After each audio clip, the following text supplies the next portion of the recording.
Attention. You are now tuned in to Pass the Controller. Game on. Round table, show me your moves. How these moves get good and get in the groove. Gears of war like Sonic hopping the tuck. You don't want the smoke, you'll get bodied by big knucks. Come for the character, stay for the content. Fans from the elite to the civic mind. Conventions are streamed, the topics deceased. So tune in, peace and hair grease. Let's go, baby. Peace and hair grease. Pass that, pass that, pass that, pass the controller. Pass that, pass that, pass that, pass the controller. Pass that, pass that, pass that, pass the controller. Pass that, pass that, pass that, pass the controller.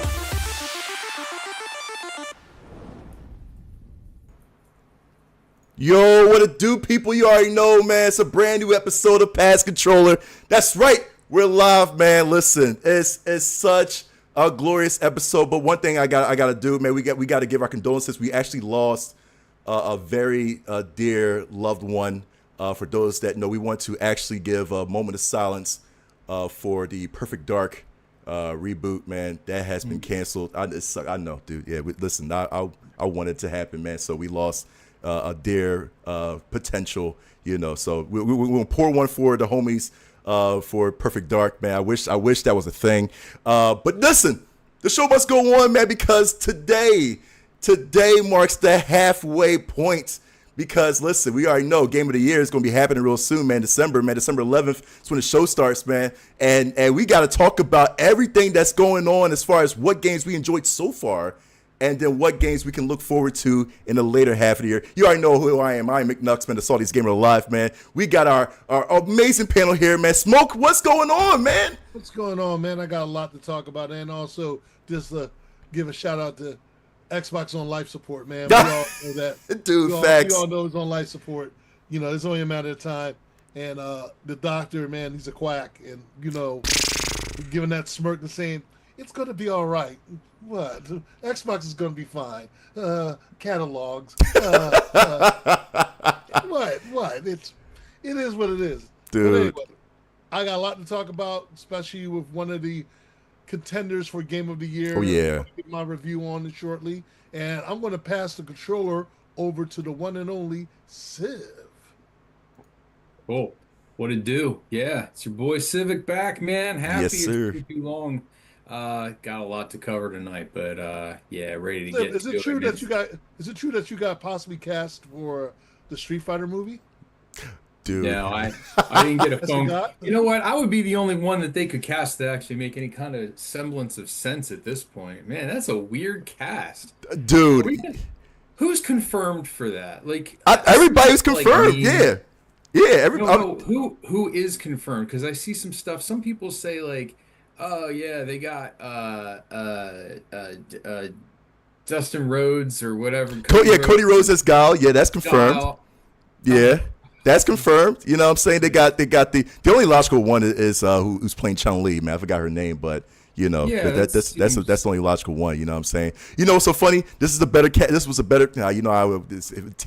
a better casting than the Legend of Chun-Li. Whoever they pick for that Chun-Li, better casting. I'll tell you that right now. You know what I mean? Kristen Kirsch from Smallville. Oh, dude. I'll tell you what. I know. Maybe you might not expect me to say this. I'm actually really happy about David Dastmalchian cast as Bison. I love him as an actor, and I'll tell you what. He even kind of resembles Raul Julia a little bit. So, like in a way, I see it. Like I see. Really? Yeah, I do. I'm okay with it. He's a fantastic actor. He can play crazy characters. What was he in that's like, because I'm not familiar with the actual actor. He's in Dune. He was in Batman Returns. He was in any of the Suicide Squad. He was in so many freaking movies, man. He's a guy that he's been around for a while, but like he was an Ant-Man. To get like mainstream stuff. Oh, okay, I got you. The Baba Yaga. Yeah, that's right. He's paid his dues, and I've met him a couple times and all. He's a real cool cat, and he's a fan. He's a pop culture fan. Like he's into it. Yeah, but like he paid his dues. He's one of those cats that for the longest. You've seen him as a background actor. Yeah. That paid his dues, and now he's coming to the forefront now. Because I that like how they announced his participation in the movie. They announced it. They made the announcement on a Tuesday.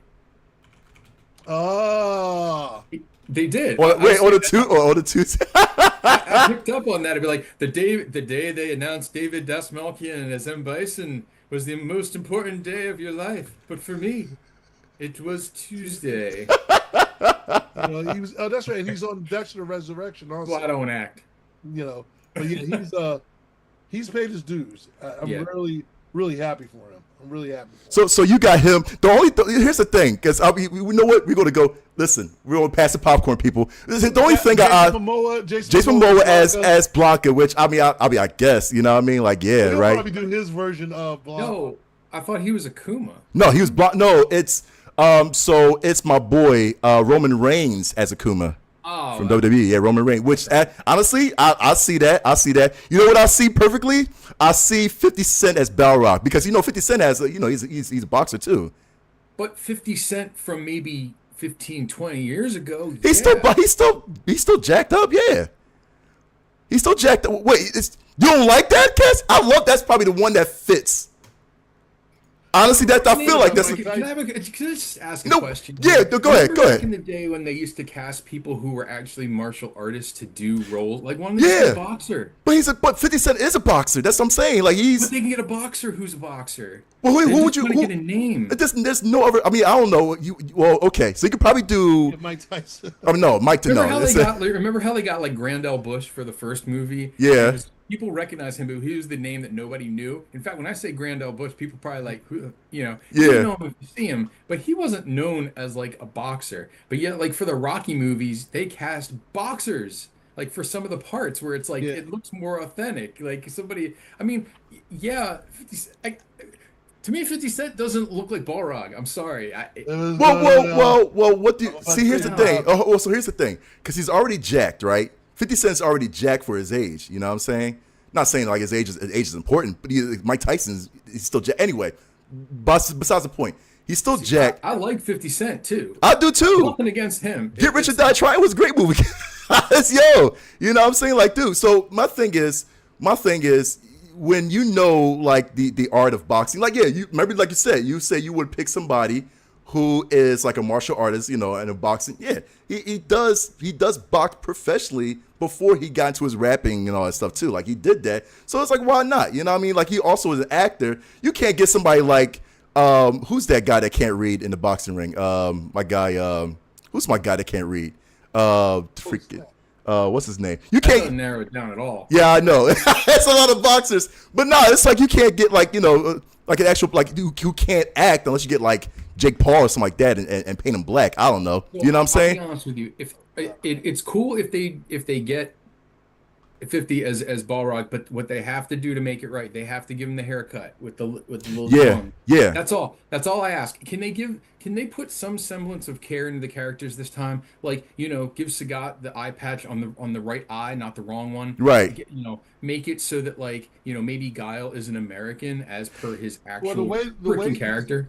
The way these movie critics and fans are nowadays, they want everything to be perfect. So you can best believe they're going to talk shit about it if it doesn't pan out the way a video game movie should. The haters, the toxic guys that want to make money off of internet by spewing toxic stuff. Those guys will be over. Oh well, it's not my Street Fighter. I prefer Jean-Claude Van Damme doped up on a heroin as Guile and stuff. So you're gonna get ready, because they were like that when Mortal Kombat came out. Dude, all they have to do to make it the right kind of thing is not make it as a movie. I told you, in the age of Netflix and things like this, make Street Fighter as an anthology series with each episode being directed by a different director, and make it so that like each episode is its own story about one character. Which they will. They will, and I know they will for sure. But you gotta. I like what Bearder said in the chat. He says we watched the original Street Fighter movie in Discord last night. It's so bad, it's good. The original Street Fighter with Raul Julia. I'm afraid that this one is going to beat how bad the other one is, which is a cult classic. You know what I'm saying? Like, in my opinion. Yeah. and I don't want that to happen because that old, Jean-Claude Van Damme, that Street Fighter was near and dear to my heart, man. You know what I'm saying? Like, we could quote lines from that all day. It was so good. Can You we, know what I can mean? we It was, just get can we please get MC Hammer and Deion Sanders to do another part of the soundtrack again for the new movie? Remember Yeah. Street to My Feet? They did that. yeah. You would be surprised. I like the original movie Yeah. for all the reasons that it are good, but I am, cognizant enough to criticize it for the stuff. Like, why did they have to make an additional character? Remember, like, what was it, Lieutenant Sawada or whatever? Yeah. I was like, come on, But they did dude. that Mortal Kombat. Look what they did with the latest Mortal Kombat movie. They threw Because in a character- the script for Street Fighter 2 was supposed to be a G.I. Joe movie. Mhm. And they just retrofit it. And then who was it? Rennie Harlan? Did he direct it? I'm just going by memory. I Yeah. forget who directed Street Fighter 2? Was it Rennie Harlan? I believe so. It was hold on. Movie, Street Fighter 2 movie. It was shoot, why don't I remember? No, not the animated movie. I'm sorry. I did not come prepared. Nah, no, I'm trying to figure it out myself, man. I'm getting animated movies as well too. It was in '94. Hold on. I'm getting there. God, why is Stephen A. Souza, yeah. So yeah, and great director. He did a lot of great work. I think it's kind of like the thing where I've seen in behind the scenes stuff and interviews with them where they basically said they had no idea, like they didn't know what Street Fighter was. Right. They never played it. So I'm like, I just don't think I'm such a Street Fighter fan. I'm one of those people. I'm like, I don't know that it works as a movie. It's unadaptable to a movie. There's not a cohesive plot in Street Fighter. There's just not. I mean, there are individual little micro stories, but it's a plot with M. Bison's taking over. Plots. I mean, M. Bison's basically just a dictator, and you gotta have a group of people to stop him. Ryu trying to find the path of you could pick the plot out easily. You know what I'm saying? It's like and then he fights Sagat and then Sagat, well, the whole Sagat with Shadaloo is like I said, that could be tossed in the air as well too. It don't matter.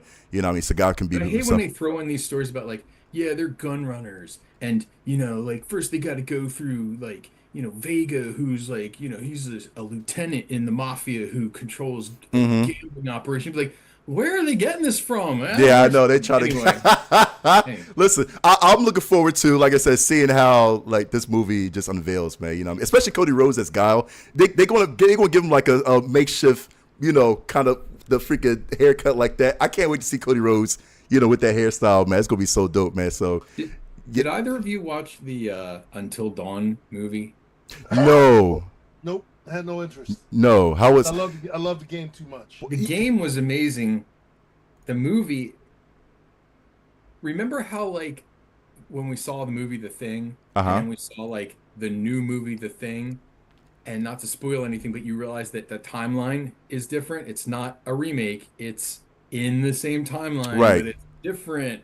That's where Until Dawn is, and some of it's questionable, but like. In the end of the movie, you realize why they did what they did, and I actually really liked it. I was really confused at the first like maybe 20 minutes of the movie, and then things start to click, and you're like, oh, okay, I get what they're doing. And by the end of the movie, it confirms like kind of what happened. Like, because if they would have just straight up adapted the game, it would have been like a 10-hour long movie. But it was cool. I liked it. I mean, it's not it's not gonna win any Oscars. It's a good like 7 out of 10 popcorn movie, but I don't know. Now, did they? I guess. Well, you said they didn't do like a 1-for-1 from the game and all that stuff too, as far as because the game is already choose your own adventure. You know what I'm saying? So they can't like I guess copy that style. Yeah, but the way they adapt that mechanic in the movie is kind of creative. Really? Okay. All right. Cool. That means I know.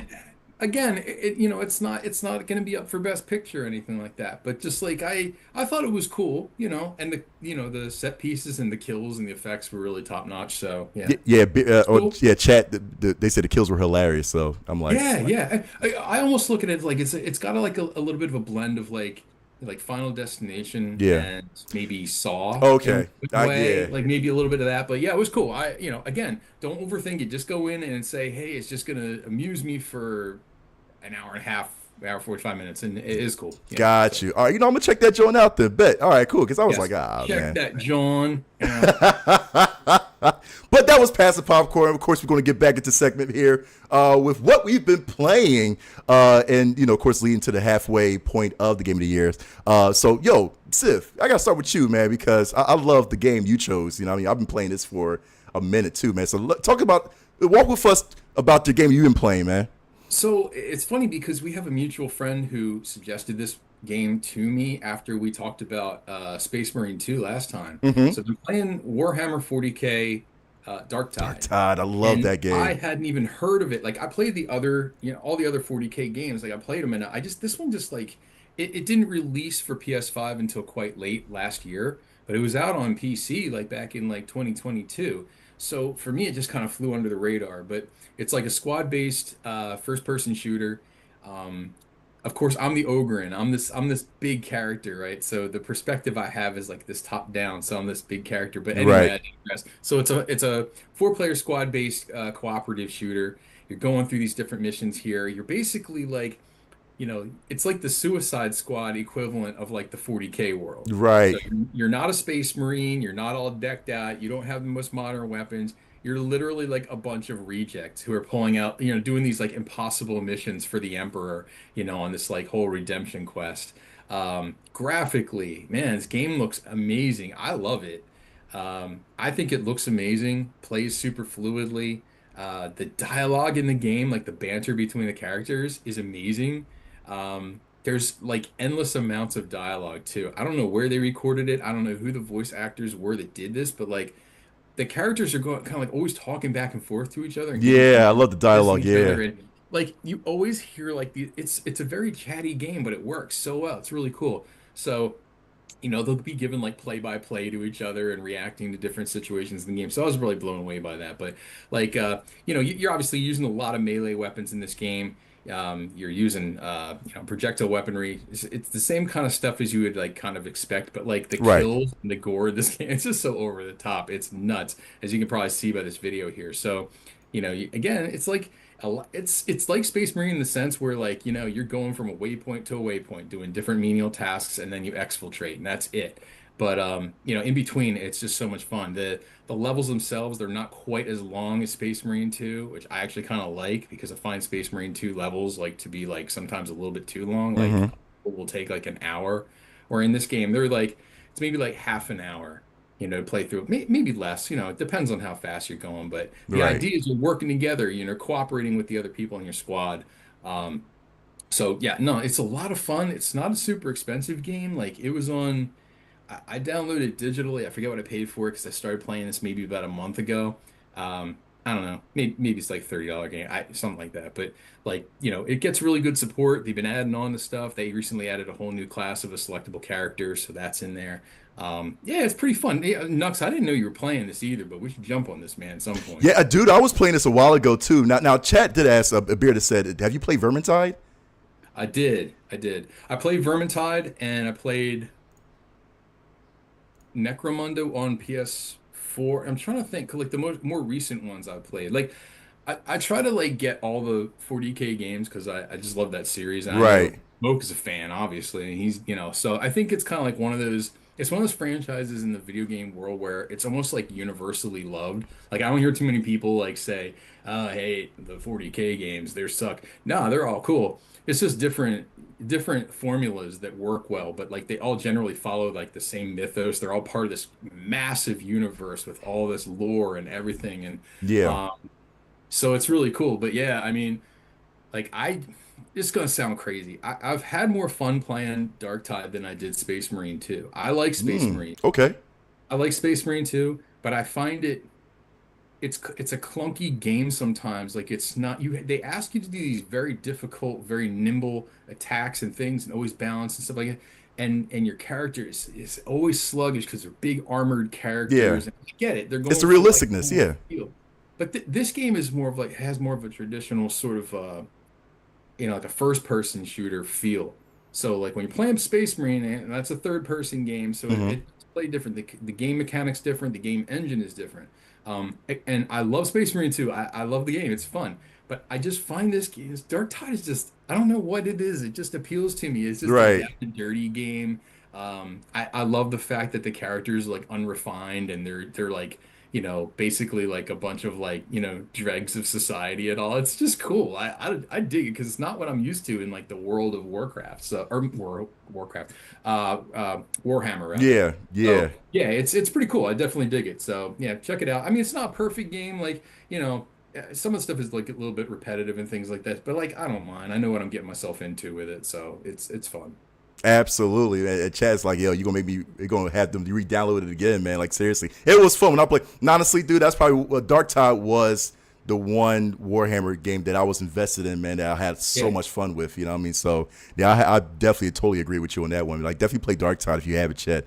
There's so much stuff to do to like level up too. Yeah. Like you can like modify your weapons, modify your Yeah. skill trees and stuff like this. It's like I think it's a deeper progression system than Space Marine.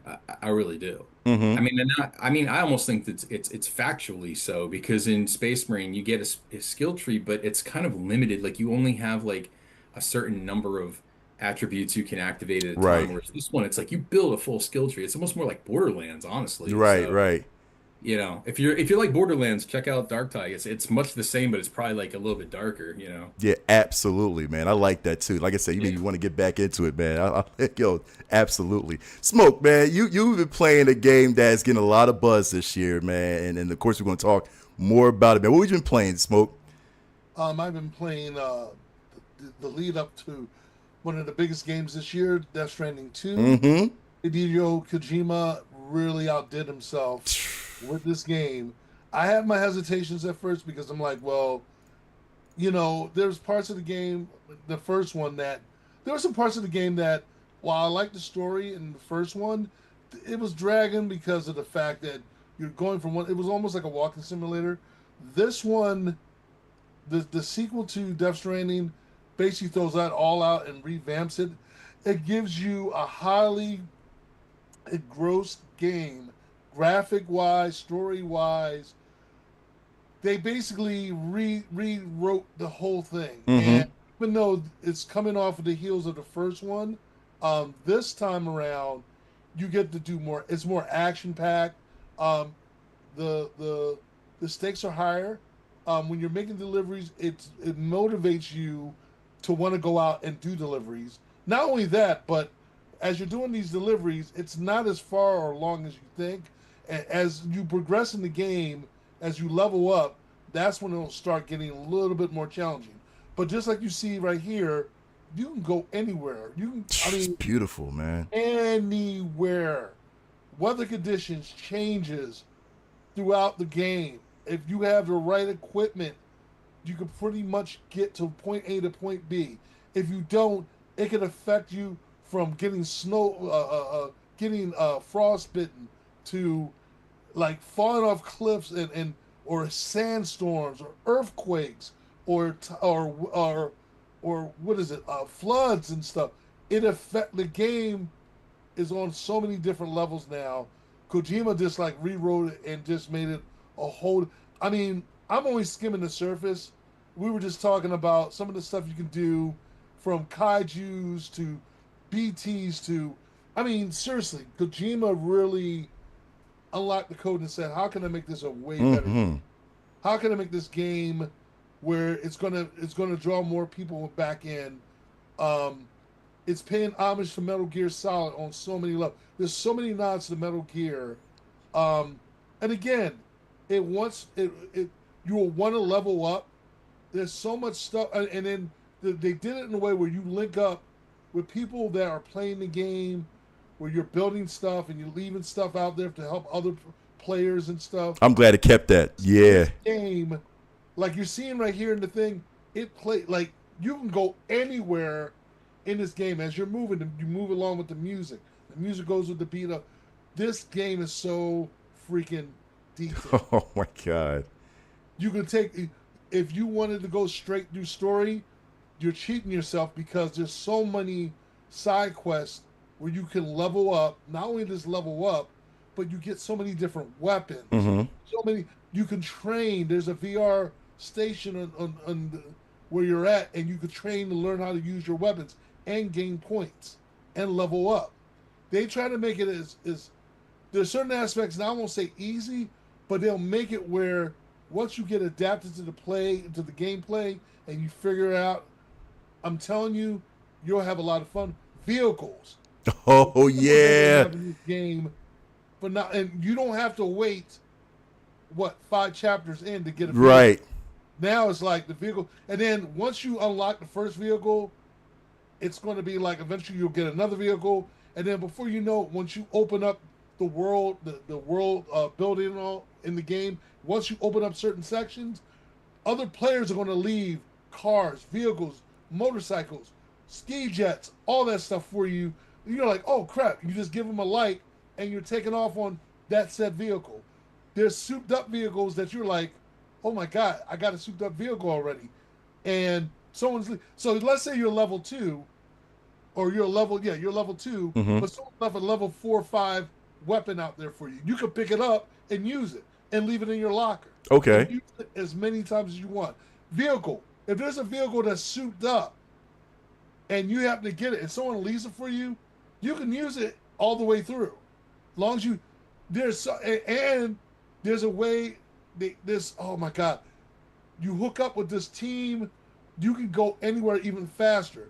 Your level up wise will not be as high. Right. But you can travel once you open up the world like itself, the continents and everything.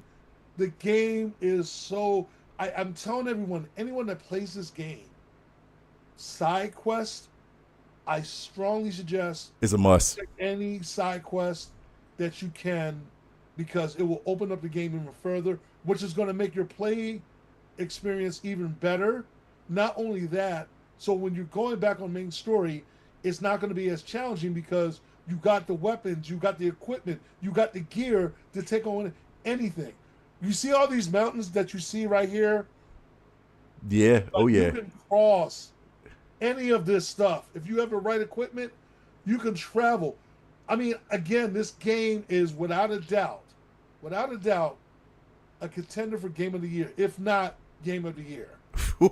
I mean, seriously, open world, traversity, everything, storyline, just everything. There's so many surprises, so many appearances in this game. I mean, again, the soundtrack. You make your own soundtrack. You can make your own playlist. Seriously, this game is from Kojima is back. I mean, Kojima is back with a vengeance. Yeah.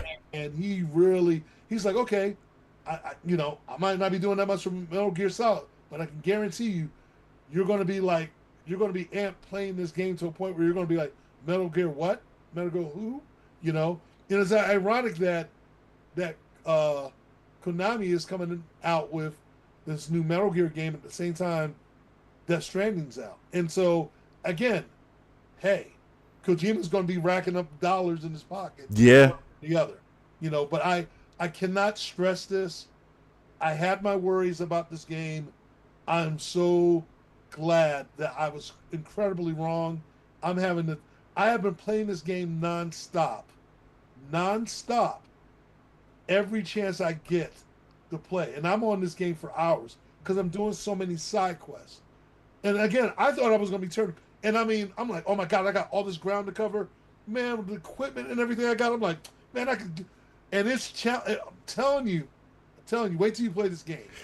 Dude, oh my God, dude. This is the scenery. Listen, that's one thing about, like, especially with the game being,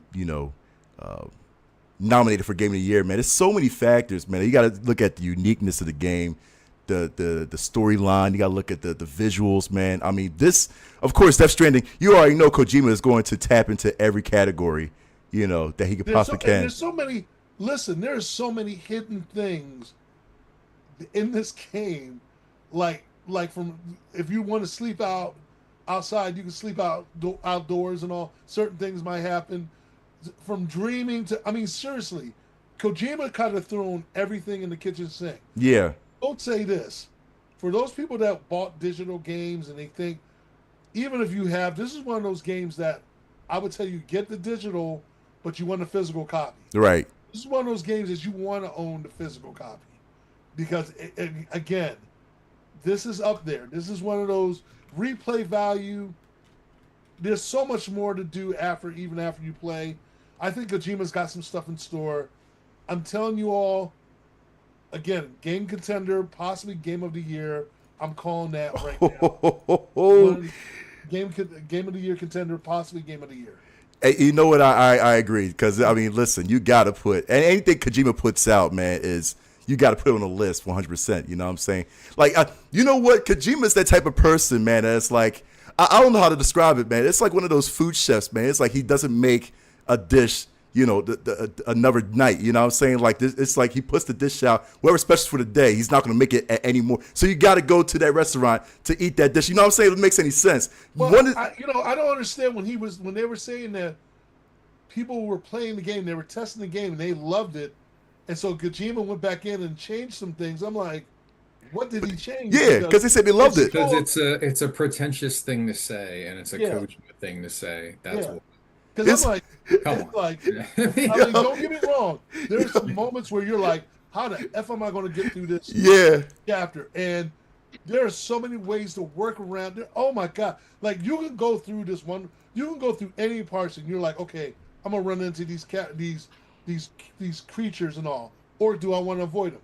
But if you avoid them, you're going to miss something that's probably crucial to you.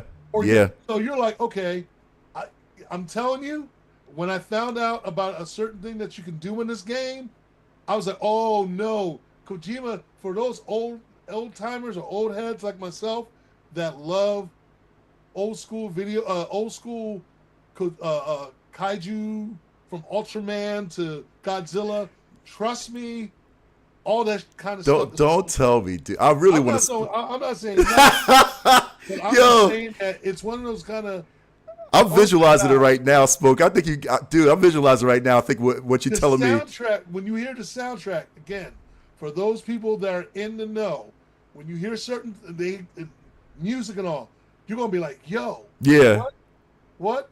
So I remember Civ came by and he saw me playing it, and a certain song came on. He was like, yo. And I'm like, trust me, there's a reason why this song is playing in the game. And then after a while, you're like, yo. I can't help but play the song as I'm going through the game and all. Yeah, right. I'm telling you. Oh my God.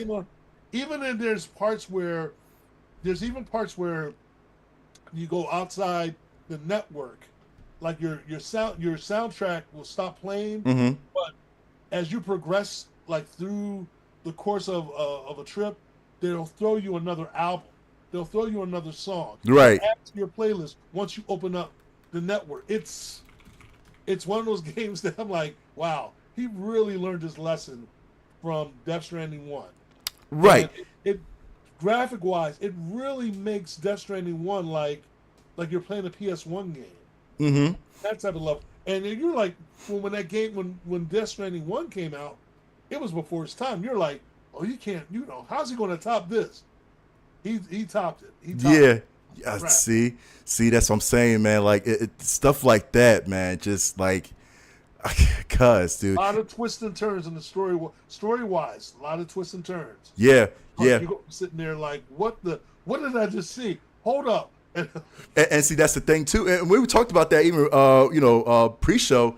We was like, yo, remember Death Stranding 1 was like, the beginning was so dragged, even though I loved it. But, I love the game in general, but the beginning was so dragged, man, like until like you get to the action. It's like, dang, when's the action going to start, man? This is straight up like, we made that meme. It was a UPS simulator, you know what I'm saying? Like, oh, we just delivering. Oh, okay, all right. Like, dad, this game is dragging. Like, I'll say it like this. When you start running into certain groups and you start getting you can go different options, but when you start knuckling up, train you for, oh my God, when you knuckle up, this is where the Metal Gear aspect comes into play. If you love Metal Gear, that's in the game. If you love anything Kojima has put out in the past, anything that you could think of that Kojima does a lot of nods. Yeah. He does a lot of nods to Metal Gear. It is like Metal Gear in a different universe. That's all I'm going to say. Character-wise, when you watch it, Norman Reedus is the man in this game. Yeah, yeah. Norman Reedus is the man in this game. There's a lot of other actors in this game and actresses. Norman Reedus totally took it to another level. Mm-hmm.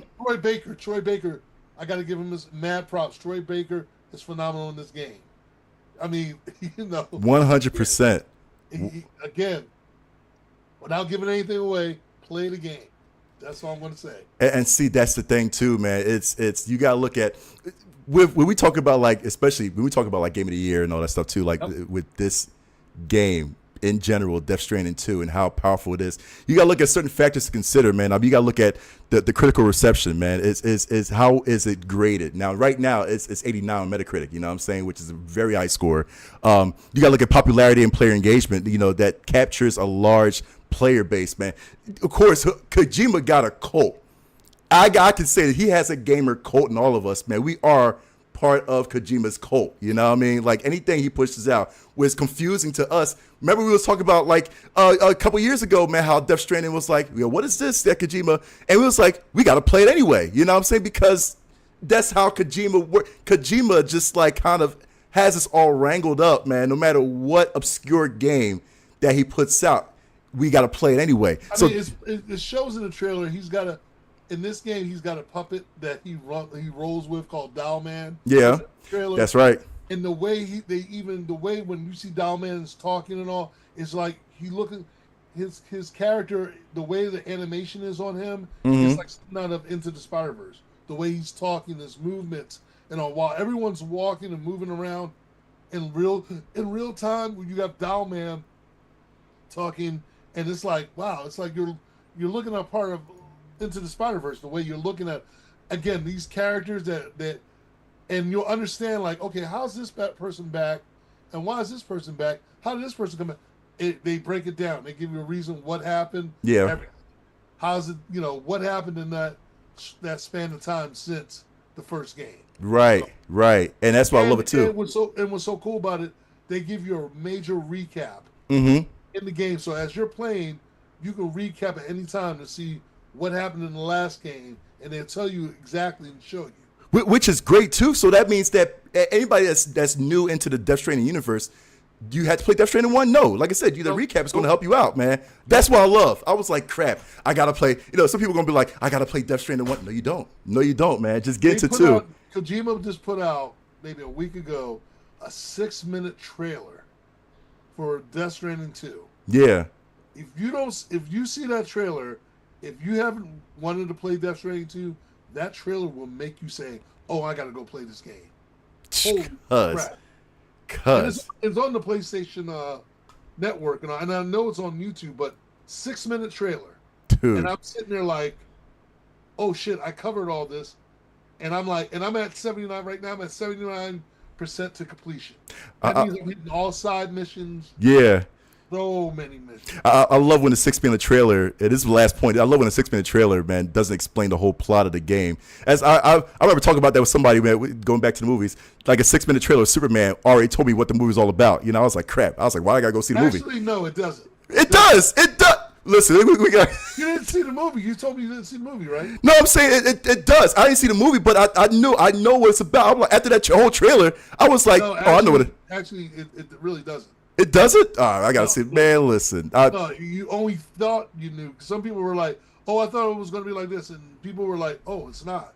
It's a lot different." So, man, now if I go to see the Superman, I'm like, "Oh yeah, that was that." Because I already knew. I'm serious. It's you at first when you're watching, you're like, "Oh," and it takes you on a whole different level. So, without getting off a topic, right?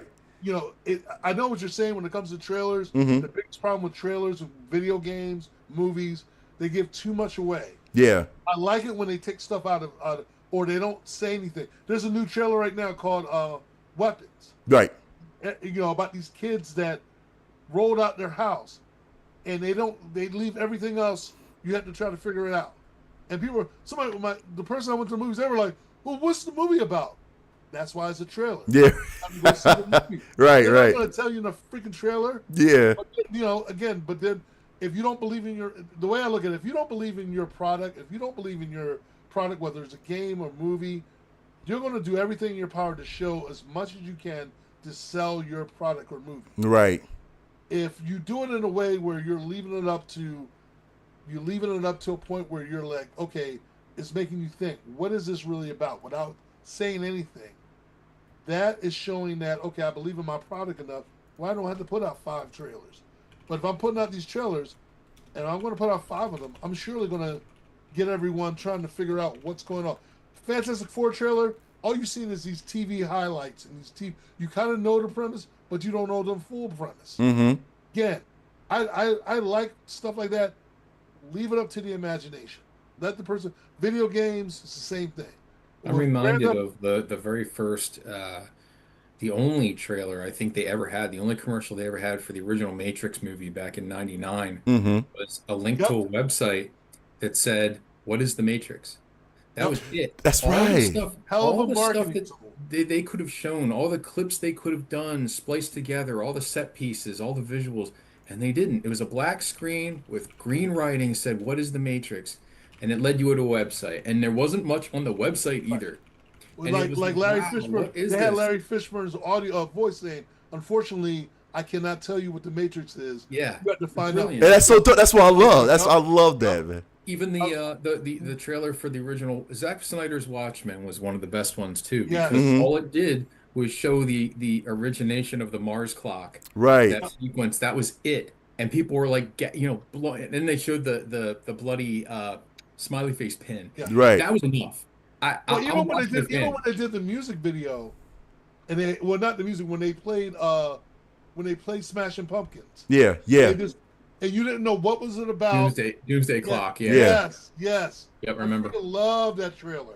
Love that. But like trailer. with video games, there's a whole thing right now too, because you guys are talking about cool subjects. This came up late last week where they're talking about now where they want to pass an actual, I don't want to say legislation, but a rule in the industry that whenever you show any kind of trailer for a video game, anything like that, it has to contain some piece of actual gameplay footage. Yeah. It can't be CGI out the ass and cinematic. Can't be nothing but cinematic. Yeah, like a peak. Yeah. Show the game. Thank Show you. the Yeah. actual game. We've been asking for that for the longest, yo. And it's it's coming from inside the industry, believe it or not. Like it's people that are like, like because you look at like indie game developers, like all they have to put out is like gameplay, like play the game. That's where the heart and soul is. So you can't like when you show like a preview for like a Final Fantasy game or something on a commercial, TV commercial, it's these over the top set pieces with cut scenes and okay, that's fantastic, but what's the game look like? Yeah, exactly. Show it. But you know Exactly. what's scary? Like I look at games like Death Stranding 2, Right. and the graphics are like they look like the cutscenes. The graphics are getting that good. Mm-hmm. Or like even the game Ill. Like I know you weren't a big horror fan with it, but with the video game Ill coming out, Yeah. and I've been waiting for this game for the last couple of years. So Mulan that's coming out, Mugan that's Right. coming out. And they're showing you the gameplay, but it looks like you're watching the cutscene. But it's actually the gameplay. Same with Ill. It looks like cutscenes. Mm-hmm. The gameplay. So it's going to be. While I agree with that 100% about that policy, it's going to be hard to distinguish what is a cutscene and what is gameplay, and that's going to Yeah, be it's true. That's like true. look at the new Mafia game that's coming out, and a lot of it looks like cutscenes, Yeah. but it's actually gameplay. I Well, saw. that's why you always get videos that little caveat on the screen. They'll say actual gameplay footage Yeah. captured on a Because PS5 people not going to Pro tell. or People not going to tell at PSP. all. Yeah, you're right. Yeah, because Yeah. but I mean they did that with what is it, Intergalactic Heretic, the Naughty Dog thing. It's called, Yeah. I always forget the name of it. It's got a weird was name. that gameplay or was that actual footage? It was both. Okay. They showed the cinematic of her waking up on her ship, and then they showed like brief fight sequence or something like the third person view. It looked good, but I was like, okay, thank you. Just show me a piece of it. Doesn't even have to be finished product. It can literally just say work in progress, but this is what it's going to look like. Yeah, I'll take the yeah. They finally put out Metal Gear Delta. They finally put out gameplay for that. Yeah. It looks great. Mm-hmm. It looks It's amazing. phenomenal. It's I'm like, holy crap! Even games like which we know is coming out next week with RoboCop. Yeah. RoboCop game, and you're thinking like, wow, it's just gameplay, and like you said, they're starting to put that out there more and more, where they're like actual game footage, or you know, this is only partially game footage. So there's a lot of games in GOTY, Ghost of GOTY. Yeah. And before we go any further, I sent this to you, Mark. Yeah. You know they're gonna have lo-fi with Watanabe from Yeah. Cowboy Bebop. Yeah. A lot of the music lo-fi in that game. Where You know what they think? I was thinking about you. I was like, yeah. Yo, because I heard from another source as well too. I was like, really? I was like, okay, you know what? They might as well. They showed that sample and they played that track. I was like, oh, I'm getting this game. Yeah. I was like, okay, they got me on that one. They wrapped me in that, man. And that's what I'm saying, man. Oh my god, dude, this game is going to be. I'm waiting for this game, man. Like I'm legit anticipating this game so badly. The game must be really that good because they do something in Death Stranding 2 for the Ghost of Yote. I just unlocked something and I was like, oh crap. So they're oh yeah. I'm like, yeah. Yo. I hate to tell you guys this though. The game of the year is not the one that you think it's gonna be. It's not gonna be Ghost. It's not gonna be Death Stranding 2. Civ, I will tell you. I will tell you from what I've been playing, and it's such a beautiful. Oh my god, the game I've been playing is Claire Obscure Expedition 33, man. I mean, I'm telling you right now that this game is so beautiful from a French studio, Sandfall Studios. This game is amazing, dude. When it comes to, I'm so happy they didn't make a deal with Ubisoft, man, because we would have probably never seen the light of day from this game. What is the fascination? Like, I've been curious. What is the fascination with this game?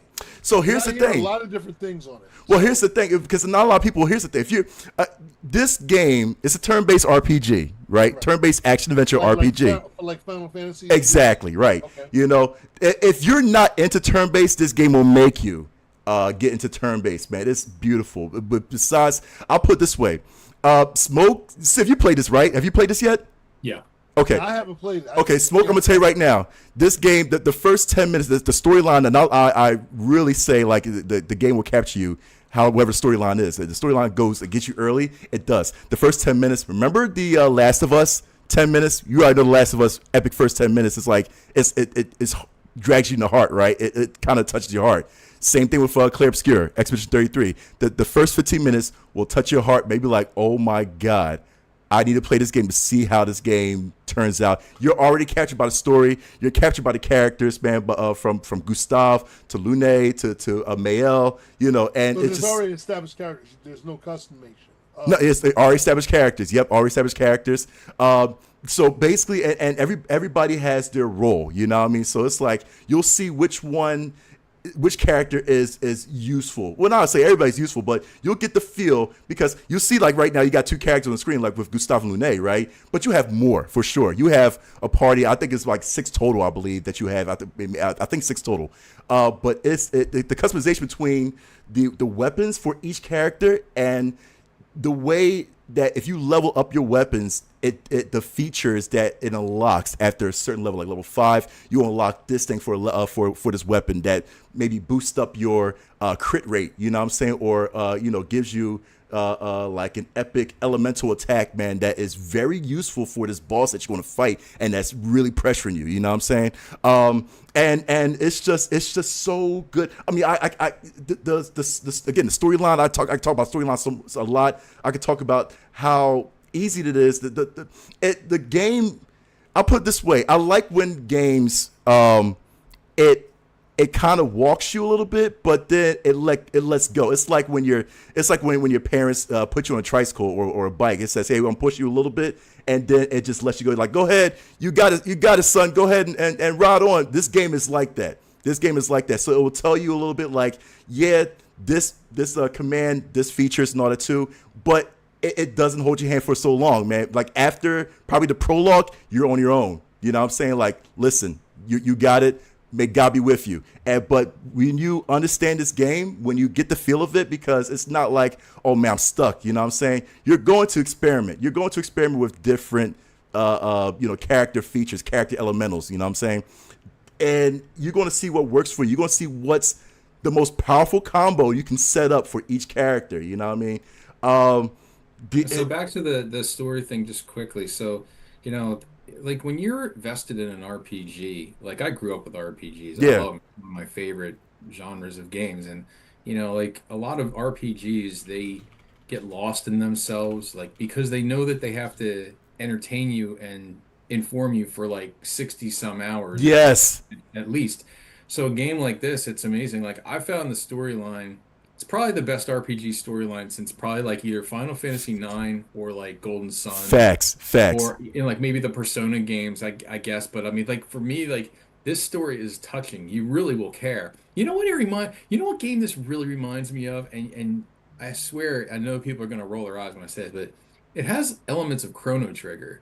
That's what Like people are saying. Yeah. it Yep. feels to me like when I was playing this for a while, I was like, oh man, whoever made this game, like they must have been a big Chrono Trigger fan because there's like little just like I don't want to give anything away, but there's like notes of like character development, character arcs in here, which I'm like, oh man, this reminds me back in the day, like playing Yep. Chrono Trigger with the different characters. So it's very cool. Like I think from the writing perspective, it's super game. It's like it's super deep and detailed, and you definitely do care about what you're trying to do. You care about the people that are trying to do it in the game. Yep. It's very cool. So yeah, It, recommend it it. And it's I'm with you. I think it's probably game of the year so far. and that's why I feel like it's going to be this game and against Death Stranding 2, man. Top two games. I'll tell you something. Thank God that Grand Theft Auto 6 is pushed to 2026, man, because obviously GTA 6 would have automatically won. You know what I'm saying? Like that's such a cult classic as well too, you know.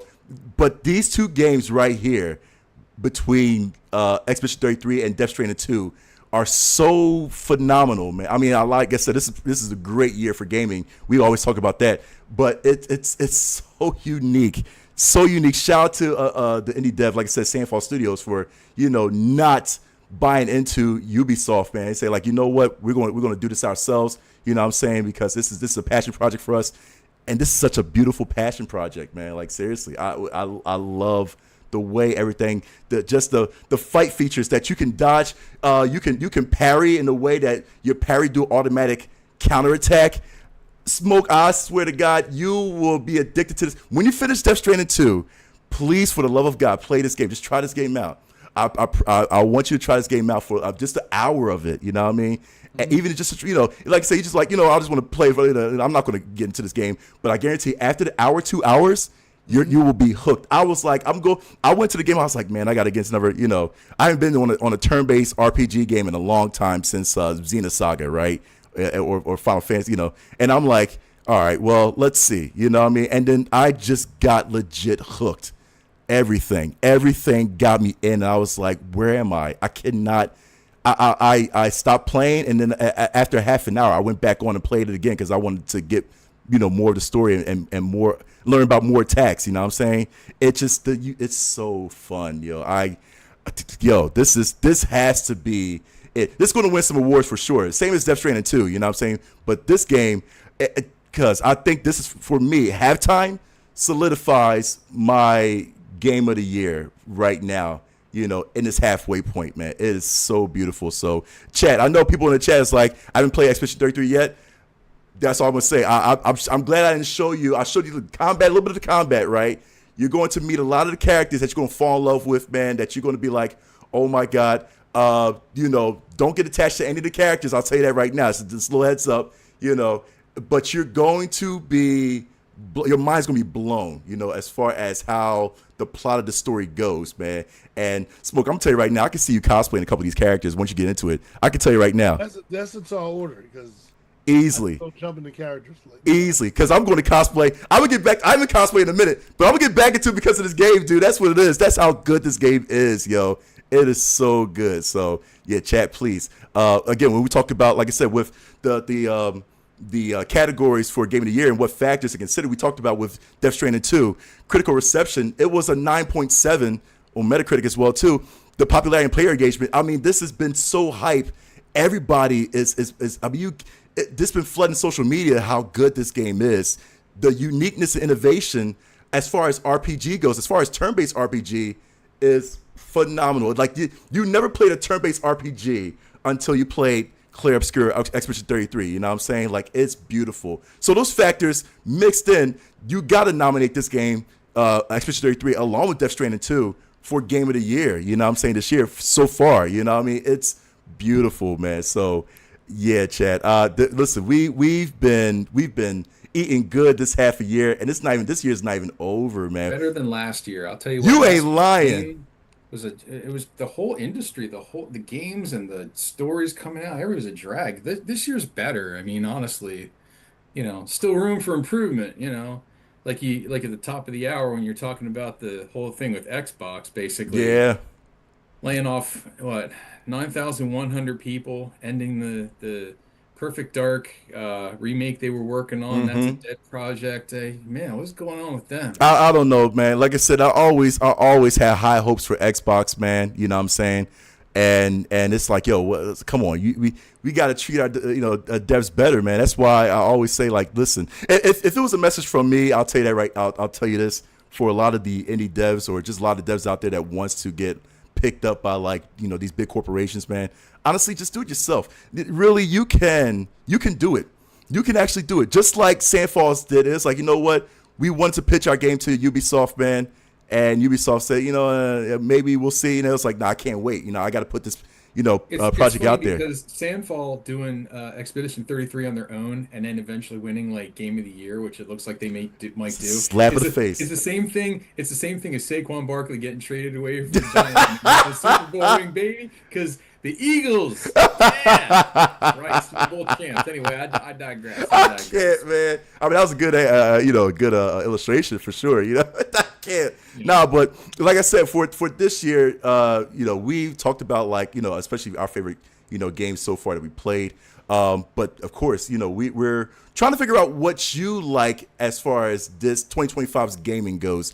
There's been so many good games out now, man, especially in the first half of 2025. I'll look at Split Fiction. Split Fiction was great. Now, you said you play Split Fiction too, right? You play Split Fiction? Yeah. Yeah. It's good. It's again, it sort of feels like it's a continuation from It Takes Two. Yeah.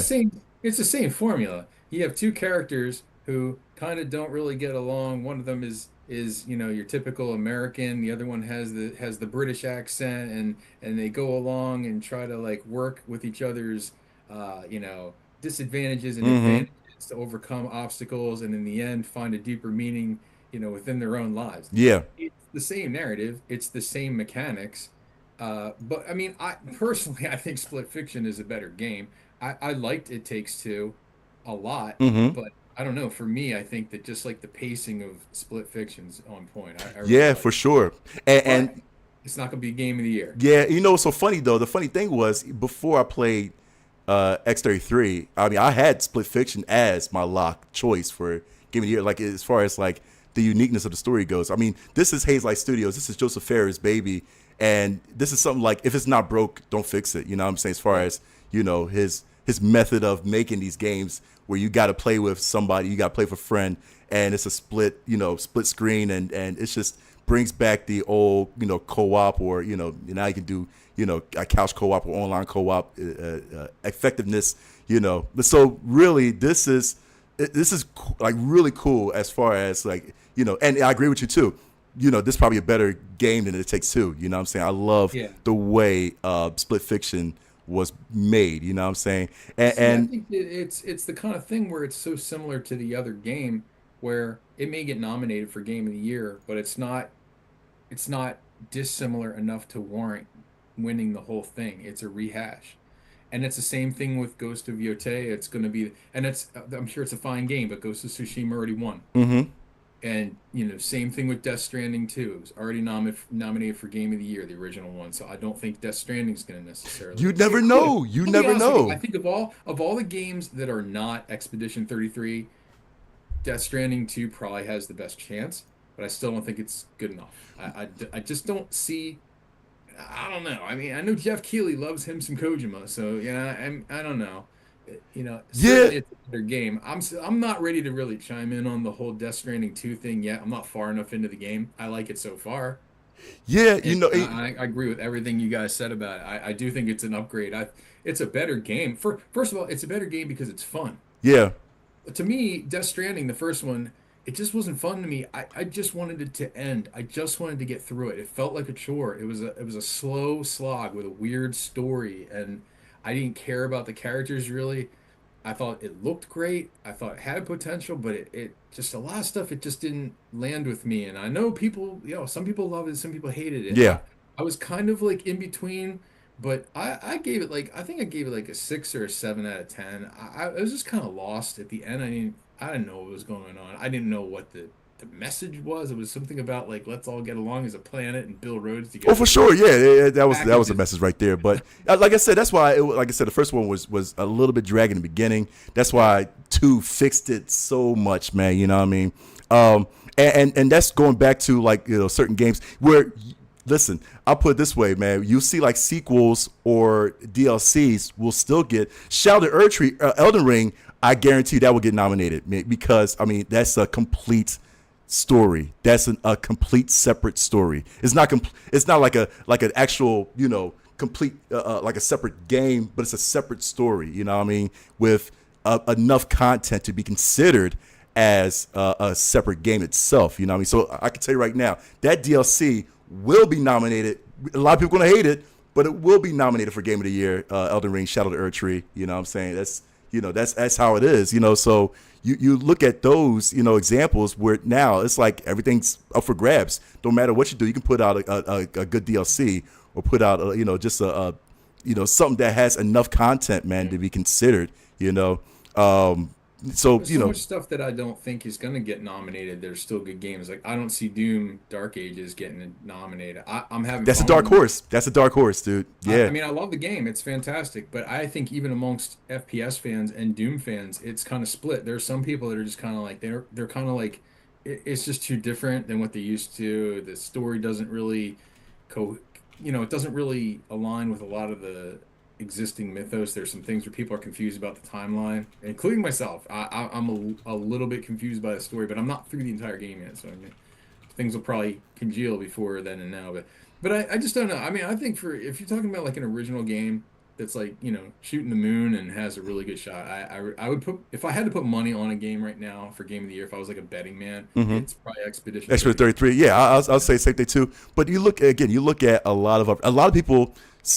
They have it's a buzz for Dragon Age: The Veilguard. You know what I mean? That was good too. Dragon Age: The Veilguard was good. The freaking one game that I got it because I played the first one. I need to play the second one, and I'm gonna show this up too. And I don't know if you guys have played it. Is Kingdom Come Deliverance 2? Like, dude, I didn't play the second one yet, and the first one was I loved it. You know what I'm saying? So I don't know if have you played the first Kingdom Come gamer? I played it a little bit. I did not get through it. I didn't find it that great, honestly. I mean, I don't crucify me. I know people. No, I don't. It's a taste. It's a taste. Yeah. Yeah, I don't know. To me, it was just all right. Like But the story was great. I mean, I guess you captivate me with a great story, man. And I'll say, you know what, if you can capture me and again, like I said, now this looks like it's plain. You know what I mean? Plain Jane, like combat for sure. Like, yeah, we see this and but I mean, everything. This thing honest, looks I stiff. think even graphically, I think those games have always like looked like the previous generation graphics. They don't look like a high performance game to me. Mm-hmm. Like looking at this, it wouldn't sell me. Right. Like, I would have to see a lot more of it to be like, yeah, I would jump on this and play it. Like to me, this is just kind of bland. But Yeah. Now I get that, man. It's just. But again, like I said, you'll see as far as how the cinematics goes, and most likely the gameplay will get better. And it did. Like I said, it was like that for the first game as well too, man. Like, oh man, gameplay gradually became better and better, man, to the point where it's like, oh, this is fun. Oh, okay, all right, bet, yeah. Oh, I'm like, into this. It doesn't look awful by any means, Mhm. but it's the kind of game that I would expect to become free on Plus eventually that everybody would play. It's like there's so many games that to me they look so promising sometimes, and then you get a hold of them and you're like, I mean, it's just so. Like if you're really into that kind of game, cool. Yeah. Like for me, I love games that still look good that have like a little bit more of like, I don't know. Like they don't go for the hyper realism. Like it's just, you know what I'm saying? Like I don't know, like it Yeah. just doesn't do anything for me. But yeah, the story's good. I know the story is solid. So like again, not a bad game. But again, I don't see it being like game of the year, You period. know, it's so funny. I love that. So, chat or Planet Senzu says it looks low budget. It does look low budget for It sure. does. I mean, I hate to be like that because I'm one of those people. I'm like, it's more than just about graphics. But at the same time, like, if that's the thing that you're putting out there that is like, hey, you should buy this game because it looks like this. Hmm. Like, I don't know. Like, it's kind of like almost low res. It's like the character models are kind of wonky. They're all, you can almost see them being wireframed behind the fight mechanic. I'm like, God, I don't know, man. Like, Yeah. I feel like it's just not something that, like, I'm like, oh my God, that looks badass. Like, I look at Death Stranding 2 and I'm like, that looks like, even without putting my hand on the control, I'm like, I want to play that. That looks Yeah. cool.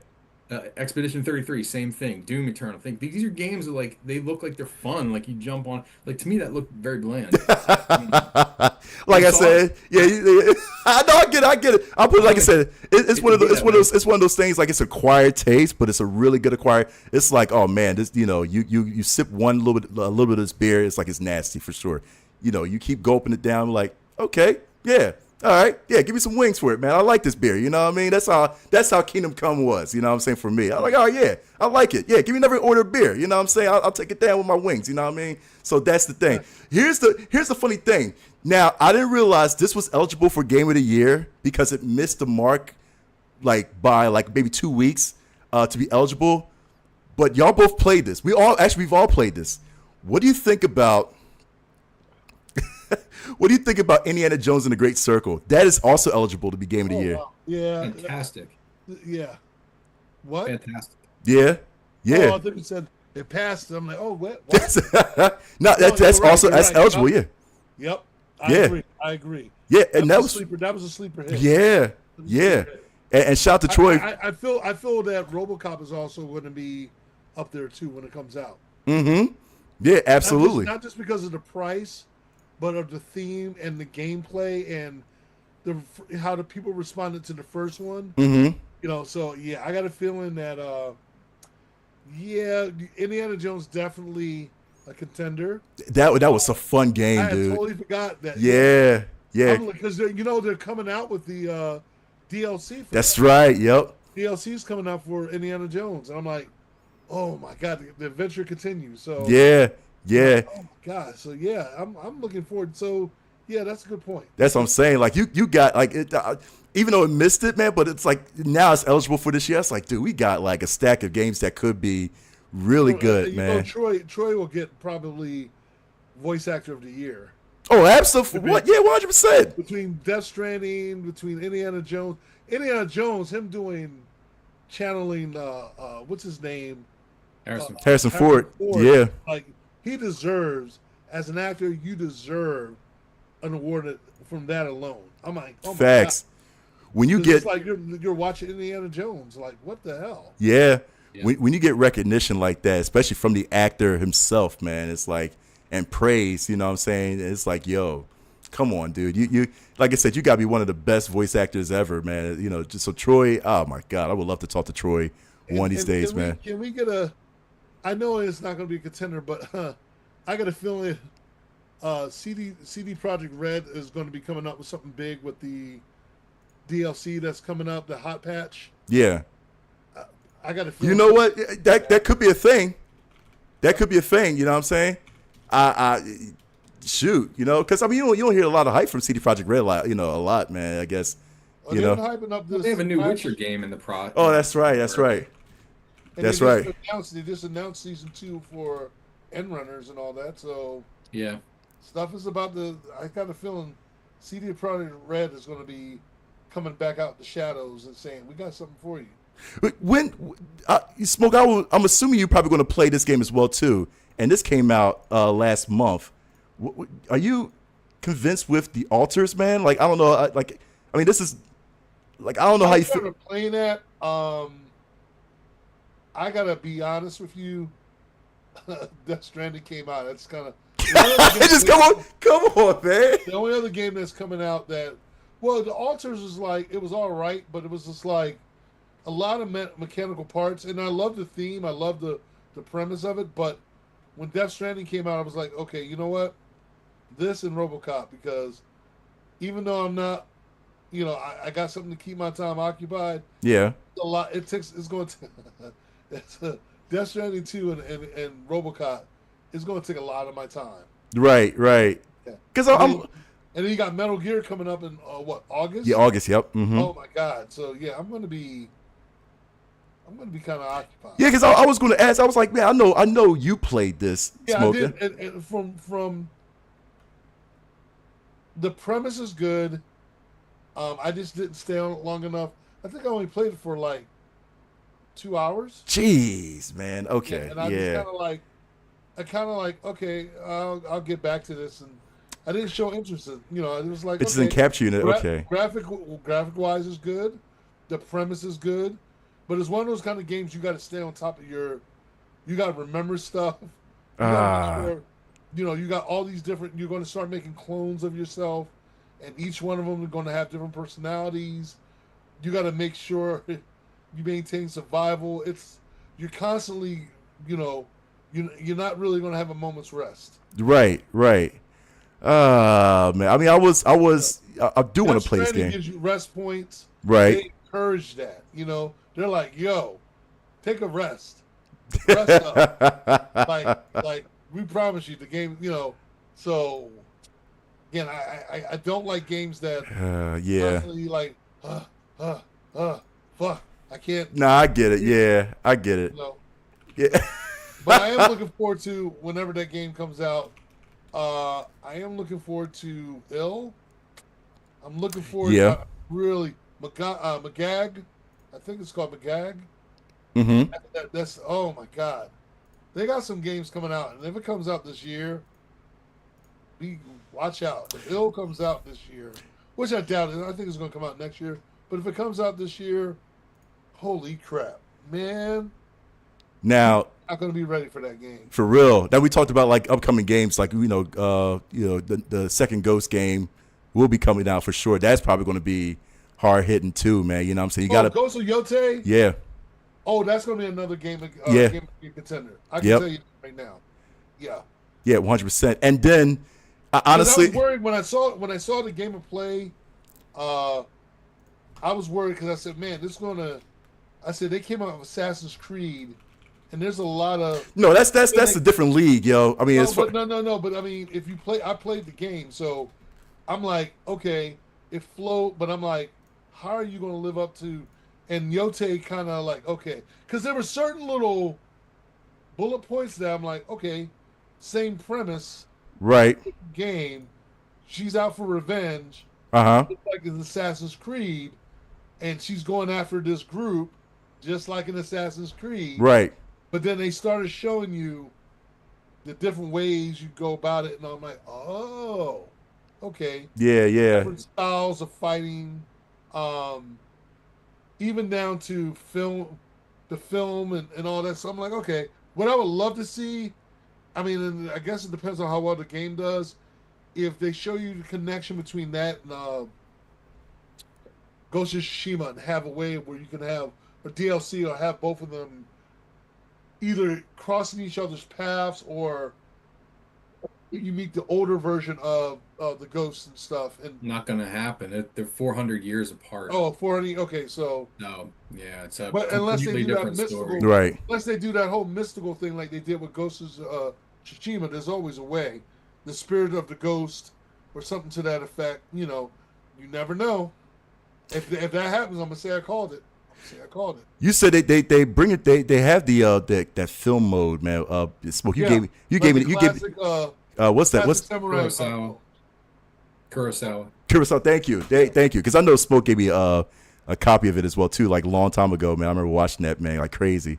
And then they have this. The other thing about this is you can go back in the past at any time to like certain points. Right. To go, flashback and all. You can hit this button and you flashback automatically. Which is pretty dope. That's pretty dope. So I already know this game is going to be game of contender of the year. Going to be one of the contenders. It's a beautiful looking game. Yep. Anything like Ghost of Tsushima, you already know. Oh, 100%. And Beard in the chat, man. I mean, we referred to this earlier as well too. But he said the fact that we are getting Watanabe, Samurai Champloo music mode, that got me sold. That got me sold too, man. I was like, yo, Cowboy Bebop. dog, oh my god, dude, sell me on the music. You already know I always talk about the music, the soundtrack, man. Lo-fi is the man. Oh my Got it in god, the samurai game. Yeah, so I'm so. As soon as they said that, I'm sold. I'm like, that's it, I'm yo, like, for okay. real. Best Buy or Game Junkie. Look, sign me up. Now, before we end this show, because I gotta. Here's the thing. You know there's a pattern to Game of the Year nominees, right? Who has to throw their hat in the ring all the time? Who has to throw their hat in the ring all the time? It's Jeff Keighley? No, not Jeff Keighley. I mean, yeah, for sure.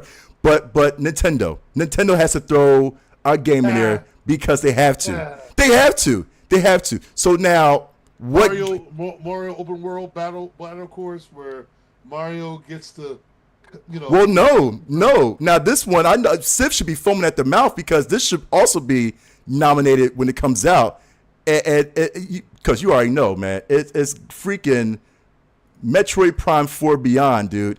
That when that game comes, it's going to come out, man. Like I think with a couple months, I believe. I got to look at the release date. Who knows? And I'm excited for it, but I got to be honest with you. Like I don't get excited about. I don't get truly excited about a Metroid game until it's out.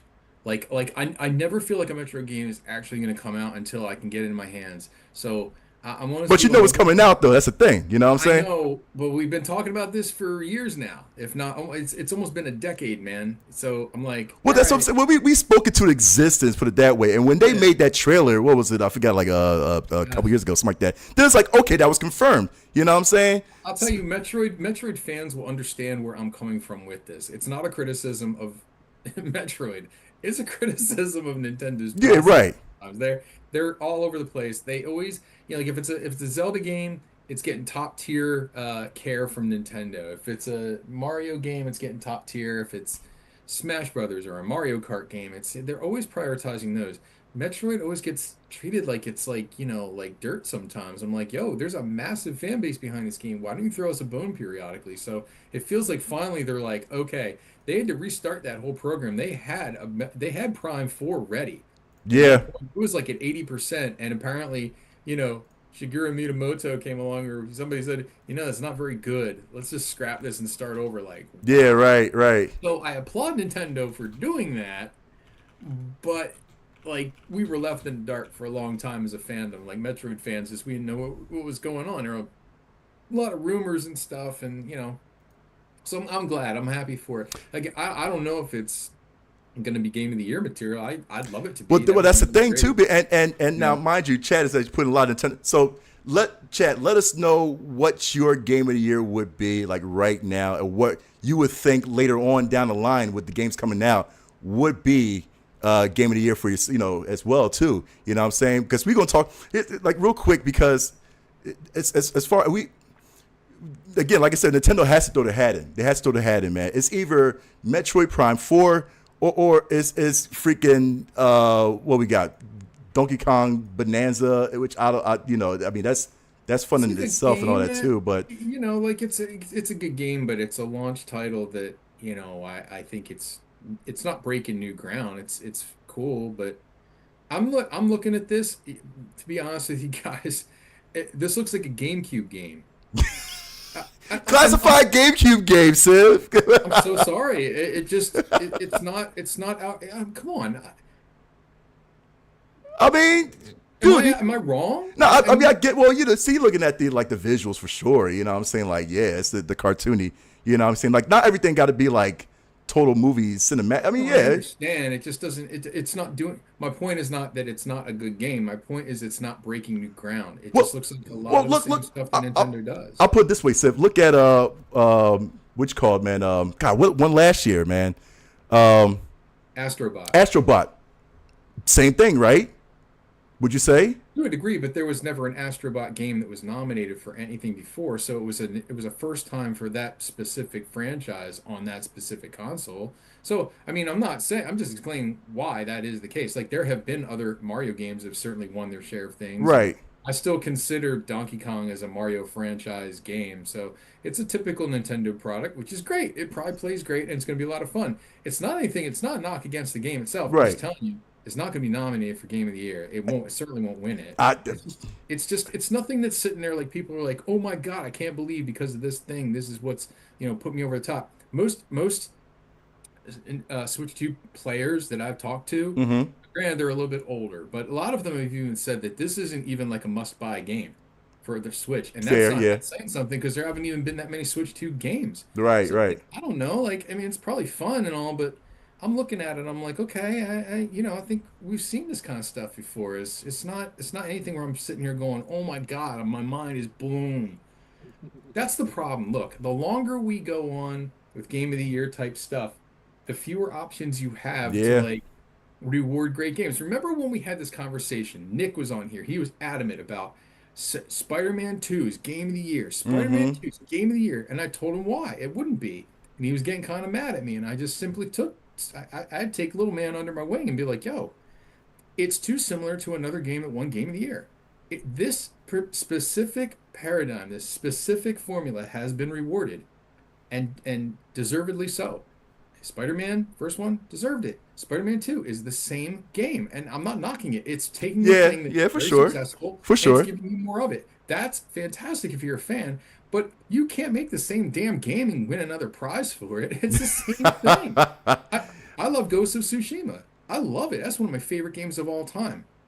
Unless Ghost of Yotei does something amazingly different, Well, and maybe it will. I don't know yeah. because I played it, but I'm like, unless it's really breaking a lot of new ground, I don't know that it's really going to be worthy of another win. Like you said, you gotta look at the uniqueness of it, man. Because like I said, with Ghost of Yotei, it's like, oh, you going through the Yotei 6. I get that that's a gang or whatever. And so you going through that, man. And I don't know. The protagonist may get freaking like Mega Man. After you kill one Yotei, you get the power of that. I don't know. You know what I'm saying? Maybe that feature will be in the game. I'm just like shooting off the head of what could possibly be in the game. But you know what I'm saying? Like that could still be in the running. You know what I'm saying? Even though it's a sequel, but it's not a sequel, but it's a sequel. You know what I mean? Like, yo, As with anything else, just like the movie industry with the Oscars, just like everything else with the Tonys and the Golden Globes and everything, these are industry generated awards that are given by other people to each other in the yeah, industry. yeah, It's something that and I love award shows as much as the next one. We have our own award show. yeah, The difference here is that we don't have a vested interest. Like I don't get a kickback. I'm not helping it. Like we're not voting for somebody because we like the person who made the game and we're just, trying to divvy up the popularity amongst our peers. No, it's just simply to say, hey, this is the game we like the most. That's yeah. it. Mm-hmm. A lot of times you see the politics that go on with some of these award shows, and I'm not knocking Jeff Keighley. He's got a great gig going, but you'd be blind to think that there's not powers going on in the background that influence who gets what and But who. There have been see, years where like the wrong game won. Civ, put it this way. Bearded said Bellaccio got robbed, and I agree because I was a huge fan of Bellaccio. Yes, That game was I unique, agree. right? Now I will speak as smoke. Last year, Black Myth Wukong got robbed by Astrobot. You know what I'm saying? Like that. With that, it's so it's so interesting, and I keep laughing at that too because I remember how Smoke got so mad that Black Myth got robbed by cute little Astrobot. Even though the game was mad fun. The game was so much fun. Who Astrobot. called it though? Yeah, yeah, yeah. You know what I mean? Like, I'll tell you, listen. when you give me the list of who the nominees are, I will pick the winner every time. Yeah. I'll absolutely pick the winner. Yeah. I can tell you, and I think thus far I pretty much have done that. I can tell you who's going to win. Yeah, and this is my last point too, because honestly, dude, and that's what I'm hoping. And again, I love what we have right now this year as far as games that possibly could be nominated. Right, Death Stranding 2, Clay Obscura, Expedition 33. I legit hope, because it's a scenario, I legit hope that Expedition 33 wins, because again, that is a huge win for small indie devs, man. You know what I'm saying? To be able to I'll tell you what, too, it's good for the RPG community and for the future of RPG games if Expedition 33 Yes. does win. It resets a lot of things. Like every once in a while, a game in a genre comes along that's sort of like it's a course correction for the genre, and we need that. we've had that a lot of times. Like I think that like there have been games that like we get so used to a genre and then a new game comes out and we're like, whoa, this is what like a fighting game is supposed to play like. I forgot. This is what a racing game is supposed to be. This is what a strategy game is intended for. So this is the game that says, hey, like let's go back to some of the things that worked in the past and start making these things retrofit for a future of gamers who are coming up who really want that turn-based sort of deeper strategic feel, like with a great story. By the way, again, the best part of that game is the story. It's amazing. Yeah, oh, for sure. But, Sure. Like horror games get it all the time. Yeah. You think you know what a horror game is until one comes out and you're like Resident Evil 7 or Biohazard 7, whatever, dude. Yeah. That comes out and you're just like, oh my God, like this like reset the scale. Like now you're like, this is the new bar. Mm-hmm. It's crazy. And all the games that come after it are like that. You're like amazed. So I think Expedition 33 getting a big win. It's a win for the industry too. Facts. Gamers will benefit. Facts. Gamers will benefit, and Square Enix will sit there and go, wow, we need to rethink some of the things about the game. Yep. Final Fantasy has become, I love it. It's still one of my favorite franchises, but let's be honest, the last couple, they're questionable. I get that. They don't have the impact, the emotional vestige of Right. the game like 7, 8, and 9 had. Those Mhm. are like and 6, of course. I'm Final Fantasy 6 is one of the greatest games ever made. Yeah. Sorry, I apologize for not mentioning it, but I think we already mentioned like Chrono Trigger too. That's like Right. like you look back and you're like, damn man, that's awesome. So to bring back some of those elements, man, that's fan service. You know what I mean? Absolutely. And like I said, man, if this wins, it's a big FU to Big Corps, man. You know what I'm saying? Yeah. To Xbox Studios, to PlayStation Studios. It's a big FU to them. And because right now, small companies like me and you and Smoke can make a game and be grand. It'll be grand itself. We don't need to be tied down by Big Corps. You know what I'm saying? So listen, come on, support. This is my message. To support indie devs, like I said, Sandfall, man, and like the indie devs you see, on a consistent basis, man. You see these shows, man, that showcase indie devs, man. Support their games because you never know what game is out there that could be like top notch, like Balatro, like Expedition 33, man. It's beautiful, yo. Seriously, Balatro reminds me of Tetris. Mm-hmm. A simple premise. Yep. You're just like, wow, this is so engrossing, so amazing. Absolutely. So, but chat, you let us know what's your favorite game so far in this halftime for 2025. What your game of the year is, man. Let us know in the comments. Of course, hit us up in our our social media accounts, man. This is going to end our show today, man, of our halftime show. Of course, you got to catch us, man. We do our award show in December, man. That is our Passies Award, man. I mean, this the one award show that you have control of the votes, man, for sure. Live as we do the show, man. But this, of course, this is after the Game Awards as well, too, while we talk about like the screw ups from the Game Awards, man. So make sure you be back in December for the Passies. That's our marquee show every year, man. And we dress up for it, man. So you gotta see our ensemble. You know what I'm saying? But that's gonna end the show today. Happy halftime game of the year. Listen. Hope y'all enjoyed it, man. Let us know what you like, man. Of course, you gotta definitely share this episode with all the friends, man, that you know that are gamers as well too, and make sure that they hit the QR code. You see that right down there, right in the bottom right corner. You see that, right? Go ahead and let them know that you can reach us anywhere in the interwebs. You know what I'm saying? Especially on Facebook, we got a page, PC Nation, just for you, that you can post anything you want to look up for some friends that you want to play with, man. You want to see some cheats for Expedition 33. You want to find out what the best Pictos and Luminas is. We're talking about Expedition 33 stuff, man. I'm sorry. But, listen, go to PTC Nation and Facebook, man. Talk about that with your fellow gamers as well, too, man. And, listen, we trying to pass the control together. I'm trying to do this because I don't have the card. I'm glad I did that, man. Listen, I'm so used to this after 7 years, right? I think matter of fact, real quick, before we had the show, a week ago was our anniversary, man, when we started the show. You know that? No, I didn't. Yeah, it's on my phone. It's on my phone, dude. I legit have. I don't know why, dude. I'm such a freaking geek, man. Wait a minute. But July 2nd is our anniversary, dude. Was our anniversary. Was when July 2nd was when we started. Was when we started the show. I gotta put that on my phone. July 2nd, dude. Happy anniversary, everybody! Yay! There's a PTC. What year did we start? Good lord, I gotta look on YouTube. I think it's our seventh anniversary. 7th anniversary, I believe. I think we're going to our 8th anniversary now. You said second or seventh? Seventh. Got it. 7th. Okay. 7th. Yep.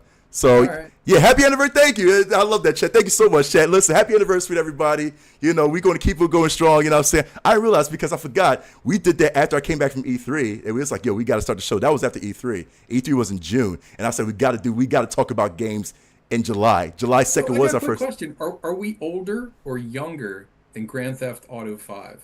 We are younger. What? I didn't think about that for a second. It came out. I'm serious. It came out on PS3. Yeah. Right? Oh my God. Yeah. Dude. I didn't think about that for a second. Yo, listen, we get an anniversary. Listen, come on, man. We're older, older than GTA 5. I'll take that, man. Younger, rather. I'll take that 100%, man. So there you go, people. Happy anniversary, man. Make sure you show some love, man. Hit us up on all social medias, you know what I'm saying? Definitely check out PC Nation for anything, you know what I'm saying? Like I said, we want to play games till we grow old, man. And then, listen, we get extra life. You know, that's how it is. You know what I'm saying? We don't grow old, we just get extra life. That's always, man. So, listen, for Smoke, for Civ, I'm McNux. This has been Pass Controller. Please enjoy the rest of the year. And as always, people, get good.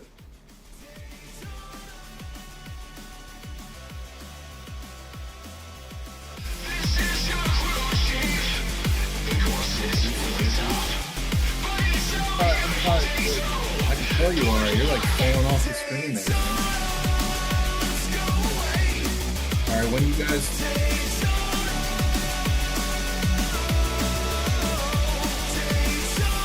All right, can we do the next episode on the 23rd of August? Are you guys available for that?